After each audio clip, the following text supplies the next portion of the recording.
On te laisse la place, mon frère. Que Dieu te bénisse.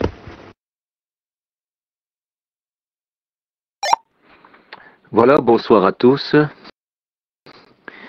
Une grande joie pour moi de pouvoir assister avec vous à cette réunion de prière. Malheureusement, j'en ai raté quelques-unes, à mon grand regret, mais on ne fait pas toujours comme on veut. Et je suis très heureux parce que je sais ce qui est écrit dans l'épître de Jacques, au chapitre 5, verset 16. La prière fervente du juste a une grande efficacité. Je le relis encore une fois. La prière fervente du juste a une grande efficacité.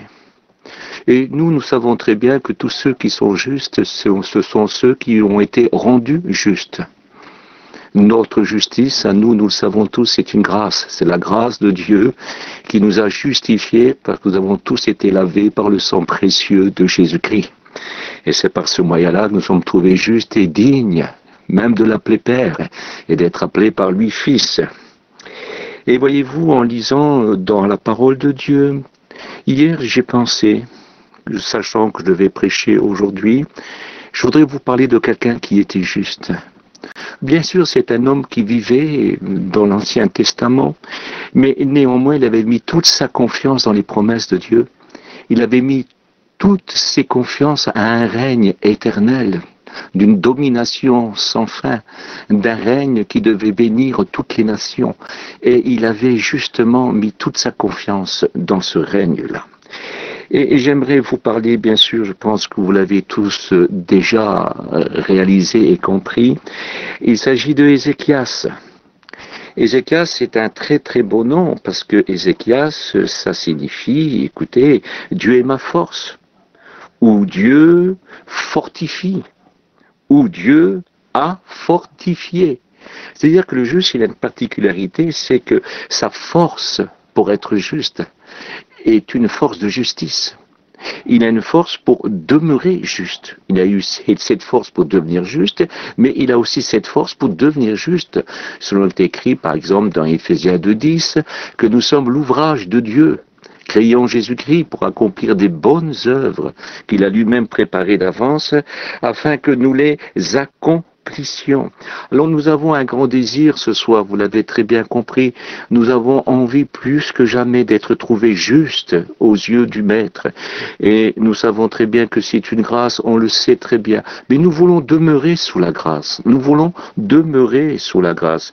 Et bien sûr, vous avez très bien compris que si nous avons des bonnes œuvres à pratiquer, que Dieu lui-même a préparé d'avance en nous donnant le pouvoir de pouvoir les réaliser, c'est afin que notre justice demeure. Il faut que notre justice demeure. Il est écrit, nous avons été créés dans une sainteté et dans une justice qu'a créé la vérité. C'est marqué dans Éphésiens chapitre 4 et au verset 24. Et nous voulons, et c'est pour ça que nous voulons prier, car nous savons que la prière du juste a une grande efficacité.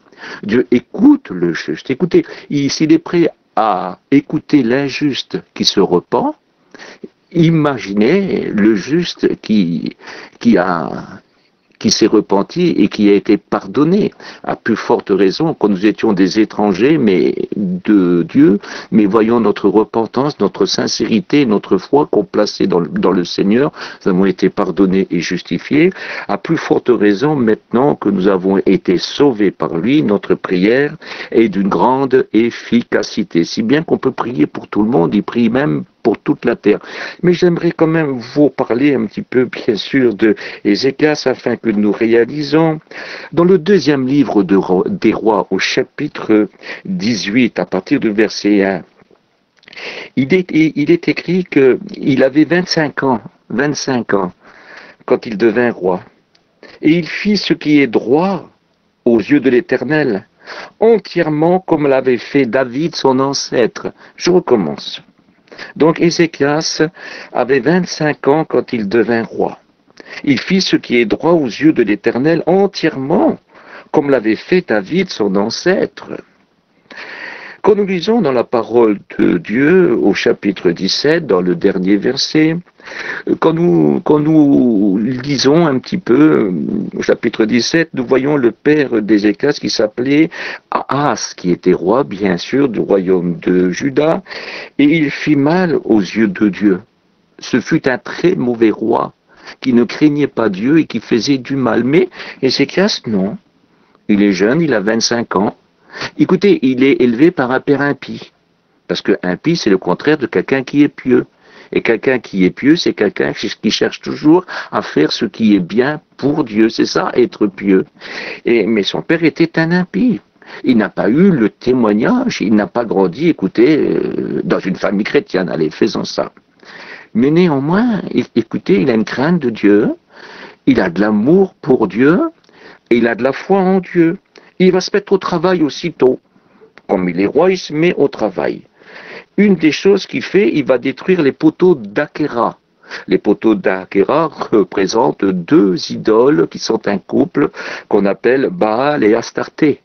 Et puis justement, Israël était tombé, le royaume de Juda, comme le royaume du nord comme du sud, ils étaient tombés justement dans cette idolâtrie terrible. Mais il va détruire tout ça.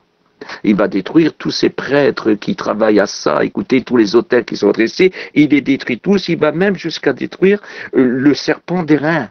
Le serpent d'airain, vous vous rappelez de cette histoire, pour vous qui êtes chrétiens et qui lisez votre Bible, dans le livre des Nombres, chapitre 21, de 6 à 9. Vous savez que dans le désert, le peuple s'est rebellé. Et puis Dieu était fâché, et puis Dieu a fermé les yeux, il a tourné le dos un instant, il les a pas secourus. Pour un instant, il leur a montré ce que c'est que de vivre sans Dieu et sans sa protection. Et voici que tous des petits aspis du désert, c'est comme des petites vipères, mais toutes petites, ont commencé à mordre.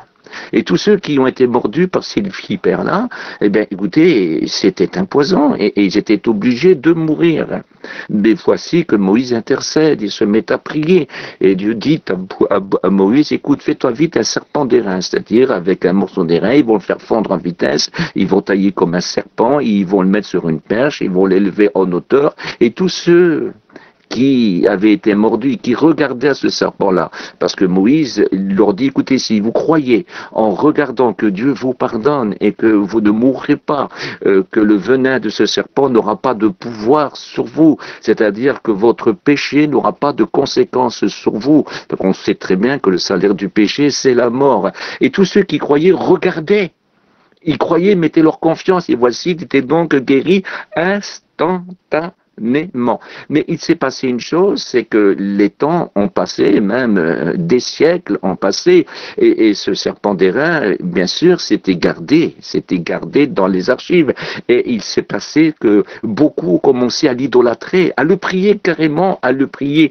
Et nous devons faire très attention, vous savez, quand Dieu nous a bénis, quand nous avons pu faire une œuvre, quand nous avons fait des très belles choses pour Dieu, faisons attention que l'œuvre que Dieu nous a fait faire ou que l'œuvre que Dieu nous a donnée ne devient pas une idolâtrie et qu'elle pourrait prendre la place de Dieu. Faisons très attention, car parfois la bénédiction nous rend imprudents. Et nous rend parfois négligents, et parfois même méprisants, et parfois même idolâtres. Alors on parle toujours au passé. On dit, oh, autrefois, j'étais comme ça. Mais le Seigneur pourrait dire, oui, mais aujourd'hui tu n'es plus comme ça. Et alors faisons attention que l'œuvre ne prenne pas la place de Dieu. S'il y a quelqu'un qui doit être loué, écoutez, c'est Dieu, mais pas l'œuvre. Écoutez, l'œuvre appartient à Dieu. Et puis, l'œuvre ne nous appartient pas à nous. Nous devons donc toujours louer Dieu et ne pas tomber dans un état de... Il faut faire très attention. Vous savez que tous les réveils qui se sont éteints, c'est souvent à cause de l'idolâtrie. Et souvent l'idolâtrie même de l'œuvre de Dieu. Nous devons faire très attention à ça. Et donc, il était très, très agréable à Dieu. Puis avec Dieu, bien sûr, il faisait des exploits incroyables parce qu'il demeurait dans la justice, il craignait Dieu. Il a toujours dit qu'il était un homme. Et s'il fallait déchirer ses vêtements pour montrer qu'il était qu'un homme, même si ses vêtements étaient royaux, s'il devait les déchirer, s'humilier devant Dieu, pleurer pour montrer qu'il était qu'un homme humilié qui continuait à aimer Dieu et à craindre Dieu et à lui obéir et garder la justice de Dieu, il ne se gênait pas pour le faire. Écoutez, lisez dans le livre d'Ézéchias, parce que je ne pourrais pas tout vous dire, ça serait beaucoup trop long. Mais tout simplement pour vous emmener à ce que je veux vous dire maintenant. Il a gardé sa justice, parce qu'il avait les yeux fixés plus que jamais sur les promesses de Dieu. Et voyez-vous, les promesses, il y en a énormément. Vous savez que il y a dans la Bible 3000 promesses. Donc, il avait les regards fixés sur les promesses. C'est tout ce qui intéressait les promesses par l'œuvre de Dieu. Parce que dans l'œuvre, on n'est que des instruments. Dans l'œuvre, qu'est-ce qu'on est? Que des vases de terre dans lesquels Dieu déverse ses richesses et nous devons les déverser sur les autres. Et puis Dieu fait, écoutez, des multiplications. Il nous remplit toujours de ces richesses-là. Et ça, c'est très, très important. Et voici, je lis, si vous voulez, un petit passage, si vous voulez bien, dans 2 Rois au chapitre 20. À partir du verset 1er. Et il eut un temps où Ézéchias fut malade, mais une maladie qui mène à la mort. Il fut malade à la mort. Le prophète Ésaïe vint auprès de lui et lui dit, « Ainsi parle l'Éternel, donne tes ordres à ta maison, car tu vas mourir, tu ne vivras plus. » Ézéchias tourna son visage contre le mur et pria l'Éternel en disant, « De grâce, Éternel, souviens-toi, que j'ai marché devant ta face avec fidélité et intégrité de cœur, et que j'ai fait ce qui est bien à tes yeux. » Et Ézéchias répondit, des pleurs abondants. Ésaïe, qui était sorti, n'était pas encore dans la cour centrale lorsque la parole de l'Éternel lui fut adressée en ces mots. Retourne dire à Ézéchias, conducteur de mon peuple. Oh, comme c'est beau, conducteur de mon peuple. Il le conduisait vraiment dans les choses de Dieu. Conducteur de mon peuple. Ainsi parle l'Éternel, le Dieu de David, ton père. J'ai entendu ta prière. J'ai vu tes larmes. Voici, je te guérirai. Le 3e jour, tu monteras à la maison de l'Éternel. J'ajouterai 15 années à tes jours. Je te délivrerai ainsi. Que Dieu est bon, que Dieu est bon. Il dit, je vais te rajouter 15 années à ta vie. Et je me suis demandé pourquoi un grand roi de Ézéchias, de cette qualité-là, mais pourquoi qu'il n'était pas d'accord? Pourquoi voulait-il vivre? Oh, on le sait, il ne devait pas être si vieux que ça, parce qu'il aura un règne en tout de 29 ans, mais vous comprendrez après. Il ne devait pas être si vieux que ça, vu qu'il aura 29 ans de règne quand il va mourir. Alors on met 25 à 29, il meurt à 54 ans. On parle ensemble. Mais voici que Dieu lui dit, maintenant je te rajoute 15 années, c'est-à-dire qu'il n'avait que 14 ans de règne quand il est tombé malade. Mais pourquoi? Ses yeux sur le mur, en train de pleurer, en demandant de grâce, souviens-toi que j'ai marché devant ta face avec fidélité et intégrité de cœur. Vous savez que quand on vient à mourir, quand on peut dire déjà ça, on est très rassuré et on a une grande paix et on est très très bien. Je voudrais que tous ceux qui sont malades à mort puissent dire comme Ézéchias, j'ai marché devant ta face avec fidélité et intégrité de cœur. Et c'est justement, voilà, le but de nos prières. Le but de la réunion de prière, c'est que même si on verrait qu'on marche pas aussi bien que lui, on a envie de le faire et Dieu produit en nous le vouloir et le faire. Et justement, dans la réunion de prière, en travers les messages et les prières que les frères et les sœurs font, écoutez, ça nous donne envie de marcher de cette façon-là. Mais je vais lire quelque chose avec vous si vous le voulez bien. Pourquoi qu'il veut vivre? Pourquoi veut-il vivre? Alors, je suis ici, là, et j'ai marqué quelques versets, parce qu'il est écrit qu'il y avait eu une promesse à David. Vous savez qu'il doit avoir toute une descendance et que le trône de David était appelé à toujours avoir un de ses fils sur le trône. Et nous voyons que Ézéchias, lui, c'est le 13e roi après David. C'est-à-dire que le premier, ça sera Salomon, après ça sera Roboam, mais le 13e, c'est Ézéchias. Et il y a une promesse. Il ne faudra jamais qu'il manque un successeur sur le trône. Oui, mais voici, je lis pour vous dans Deux Rois, oui, chapitre 21. Qu'est-ce qui est écrit? Le règne de Manassé. Il est écrit que Manassé avait 12 ans quand Ézéchias est mort. 12 ans. Dieu lui avait rajouté 15 ans, mais voici qu'il a 12 ans quand Ézéchias est mort. C'est-à-dire c'est 3 ans après sa guérison miraculeuse que le fils est né. Et c'est pour ce fils-là.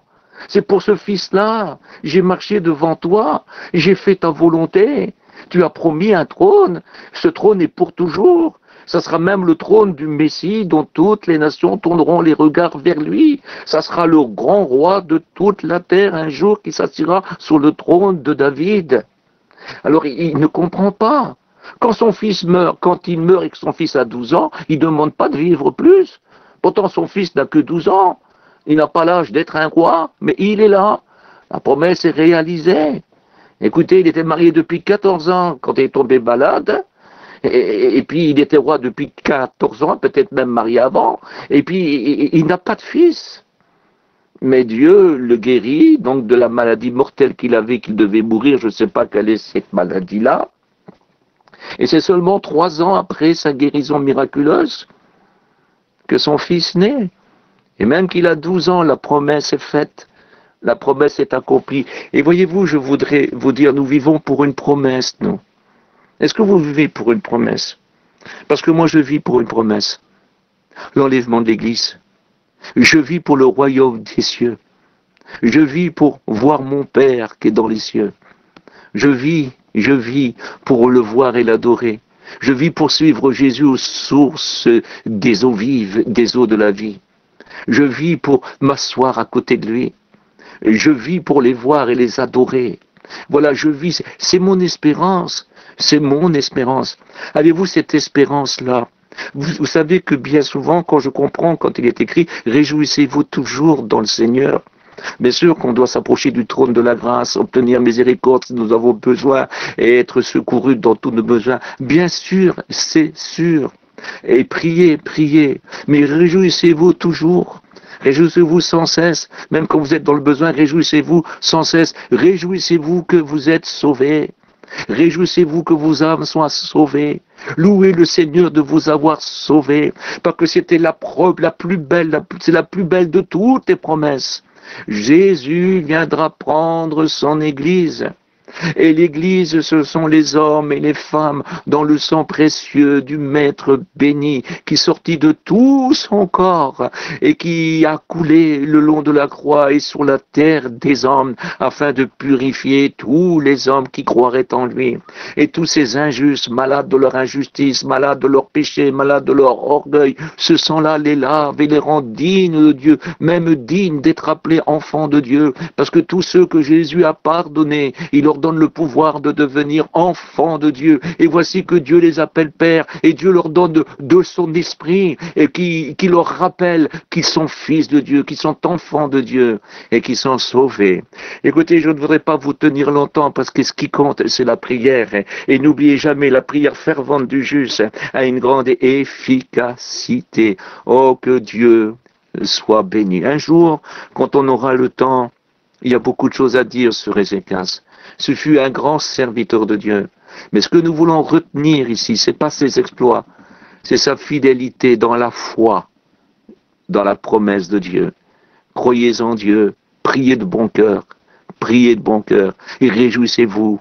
Ce que sa bouche déclare, son bras l'accomplit. Que Dieu vous bénisse. Merci de m'avoir écouté.